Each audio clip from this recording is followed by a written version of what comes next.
Fishtails. Come on, fishtails. I've cut the fins off and I've left the tail on. And the tail, when you fry it, goes beautifully crunchy and crispy and delicious, and you can like gnaw all the way down to this part of the bone. It is super delicious. So they're prepped. I'm going to show you how to make a delicious dredge in order to protect the fish while it's cooking, but to give it maximum flavor at the same time. And I'm going to make a delicious, simple dipping sauce. I've got no idea what it's called. It's kind of reminiscent to a nam jim, but it's not a nam jim. Everything in it is very sort of Mediterranean, including fish sauce, which back in the old days in Rome, garum. That was the original fish sauce made with anchovies. So I'll show you that later. For now, let's get on with the dredge. Some flour, some corn flour, baking powder, and then what's going to give us some delicious flavor, coriander, ground, freshly ground. And then we're going to get some zest. I want 2 limes, 1 lemon. We're going to give them a little zest up. This is the patented Andy Allen technique of zesting. Where are you, Andy? Limes. I want 2 of these bad boys in here. And these zest in this flour are going to be sort of like craggy. They're going to sort of like stick out a little bit and fry and go crisp and delicious. So now we're just going to mix this up carefully. And so this is what we are going to dredge our fish in. So now what we want to do is just squeeze the lemon all over your fish. And then we're going to get loads of salt and loads of pepper all over, really nicely seasoned with salt. Now we just want to make sure they are as wet as possible so as much of that flour can stick.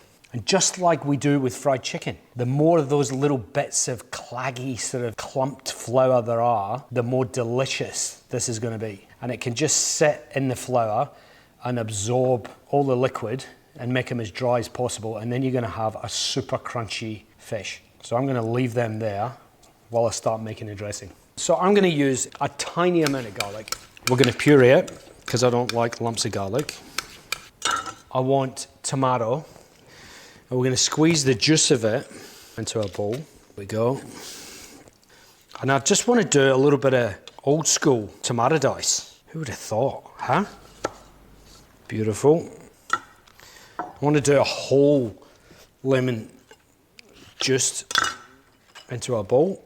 So you can already tell this is going to be juicy, zesty, limey, lemony.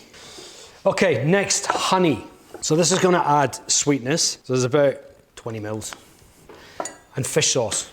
Now, if I had garum, yeah, use garum, 30 mils. And what that's going to do is add the saltiness, and the seasoning of it is delicious. The honey is then sweet, so you've got this agrodolce, very Italian thing going on, sweet and sour.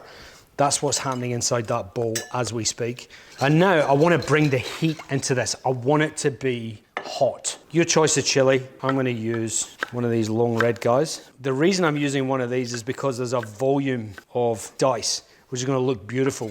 Believe me, you're going to want to dip the fishtail into this. It is stunning. So that can go straight in your bowl. Now a tomato can go in. And then lastly, some mint and basil. You can see I'm using my knife. I'm rocking it backwards and forwards. So I'm slicing through the herbs rather than going like that. And then you won't bruise the herbs.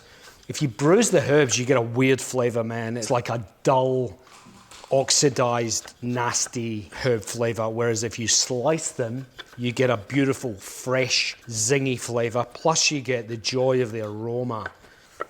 They go in. All right, quick taste. That is mental. It is so delicious. It's as punchy as a nam jim, but just reminds me of Italy in the summertime. I love it. Fish. So now these have been sitting here. Can you see they're sort of crusty and craggy with that flour? 1, 2, 3. Make sure your fish is under the oil. The oil temperature started at 190. I put those 3 tails in. It's going to drop down to about 170. And that's where you want your fry temperature to be, between 170 and 180 maximum, until they're golden brown. It's going to take between 6 and 8 minutes for those to be perfect. Remember, the fish is on the bone, so it's going to be more juicy and delicious because you're cooking the fish on the bone, and then it's protected with this delicious dredge on the outside, which helps steam the fish inside and bring the flavour home. We've got a delicious dip here. Spoon it in. It's looking pretty tasty right now. Let's get these fish tails out. 1, 2. Chef hands, straight out of the fryer. Woo. Salt. Oh, look how crispy the tails are. So let's just arrange these guys nice and neatly. And there you go. A brilliant way to use the tail of a fish and a dip that will just smack you in the face with its sweet and sourness. It's delicious.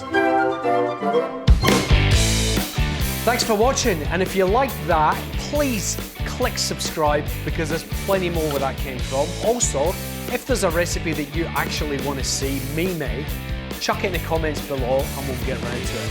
Thanks for watching.